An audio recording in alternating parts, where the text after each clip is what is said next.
അത് മാത്രമല്ല, അതിനുശേഷം പിന്നീടുണ്ടായിട്ടുള്ള ഓരോ കേസുകൾ എടുത്ത് പരിശോധിച്ച് നോക്കിയാലും ഇപ്പൊ മിനിഞ്ഞാന്ന് കേരളത്തിന്റെ മുഖ്യമന്ത്രി ഡൽഹിയിലേക്ക് പോയി. ഡൽഹി വഴി UAE അങ്ങനെ പോകാനായിരുന്നു പ്ലാൻ. ആ പ്ലാൻ മാറിയല്ലോ. എന്തിനാണ് കേരളത്തിന്റെ മുഖ്യമന്ത്രി ഡൽഹിയിലേക്ക് പോയത്? ഞാൻ പറയുന്നു വളരെ കൃത്യമായി.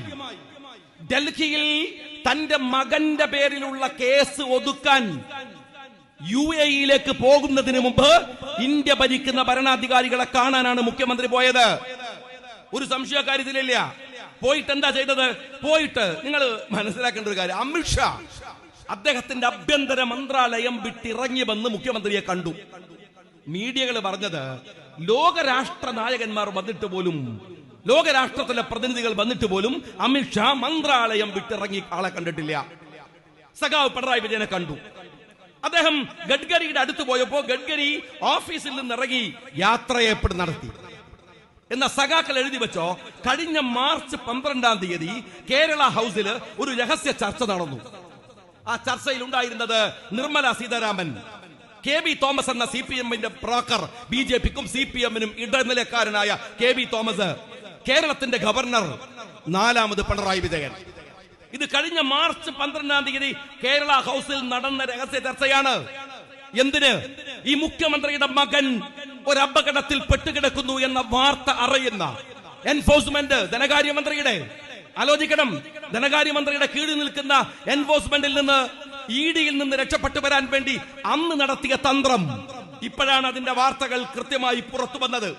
എന്നിട്ട് നിർമ്മല സീതാരാമനെ കണ്ട് പ്രധാനമന്ത്രിക്ക് അവാർഡ് കൊടുത്ത് ആഭ്യന്തരമന്ത്രി അമിത്ഷയെ ആഭ്യന്തര മന്ത്രാലയത്തിന്റെ പുറത്തു വെച്ച് കണ്ട് ഗഡ്കരിയെ കണ്ട് നേരെ UAE പറക്കാനുള്ള ശ്രമമായിരുന്നു ഈ കേസ് ഒതുക്കി തീർക്കാൻ. പക്ഷേ ആഭ്യന്തര മന്ത്രാലയം മുഖ്യമന്ത്രിയുടെ ഡൽഹിയിൽ നിന്നുള്ള യാത്ര ബ്ലോക്ക് ചെയ്തു. ഇന്ന് പത്രത്തിൽ ആശ്വാസകരമായിട്ട് CPM-കാർ ആഘോഷിക്കുന്ന വാർത്തയുണ്ട്. അത് സൗദിയിലേക്ക് പോകാനില്ല. ഞാൻ ഒരൊറ്റ കാര്യം ചോദിക്കട്ടെ, എങ്ങനെയാണ് ഈ മുഖ്യമന്ത്രിയുടെ വിദേശയാത്ര ആഭ്യന്തര മന്ത്രാലയം മുടക്കിയത്? അതൊന്ന് ഉത്തരം പറഞ്ഞേ. എന്തിനാണ് അത്? ഈ ചില മീഡിയകൾക്ക് അത് വാർത്തയല്ല. ഇനി മറ്റൊന്നുകൂടെ ഞാൻ ചോദിക്കട്ടെ, നിങ്ങള് മുഖ്യമന്ത്രിയുടെ മകന്റെ പേരിൽ വന്ന സമൻസ് ഉണ്ട് ED-യുടെ. എന്റെ പേരിൽ സമൻസ് വന്നല്ലോ. ഞാൻ MLA ആയിരിക്കുന്ന സമയത്താണ് സമൻസ്. MLA ആണ് ആ സമയം വന്നത്. തിരുവനന്തപുരം എന്റെ MLA ഓഫീസിലേക്കാ? അല്ലല്ലോ. ഇത് മുഖ്യമന്ത്രിയുടെ മകൻ വിവേക് കിരൺ.